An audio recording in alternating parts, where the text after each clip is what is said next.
মামার কিন্তু গরম লাগছে, প্রচুর গরম পড়েছে, মামার গরম লাগছে প্রচুর। কত গরম লাগছে তোমার? অনেক গরম লাগছে, প্রচুর গরম লাগছে।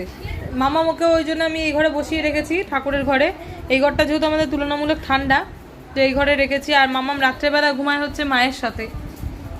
কেউ কিছু দিচ্ছে না তোকে, ও বিস্কুট খাওয়ার জন্য দৌড়াদৌড়ি করছে। আসলে যেহেতু গরম পড়েছে আর বিস্কুটে যেহেতু ময়দা থাকে, তো মাম্মামের যার জন্য বিস্কুটটা কিন্তু আমি কমিয়ে দিচ্ছি খাওয়া। এ মাম্মাম এদিকে শোন, করে দাও একটু, 2-4টা ভাজা করবে সে। তো মাম্মামে যার জন্য আমি ওষুধ খাওয়াটা কিন্তু ওষুধ বলছি, মুড়ি খাওয়াটা কমিয়ে দিয়েছি। মাম্মা মুড়ি বলছি, বিস্কুট খায় না, তার বদলে মাম্মাম এখন মুড়ি খায়। আর খায় হচ্ছে জল, মানে টাইম টু টাইম মাম্মাম জল খায়। ওই যে মুড়ির কৌটো দেখাচ্ছে, এখানে মুড়ি আছে, চলো মুড়ি দিই। অপ মুড়ি খাও, অপ মুড়ি মুড়ি মুড়ি খাও। অপ মুড়ি খাবা, বসো দেখি, একটু বসো। হ্যাঁ, কত ভালো মেয়ে তুমি, এত কথা শোনো কি করে, কি করে কথা শোনো এত?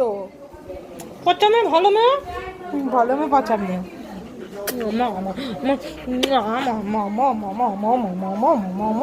গুলু গুলু,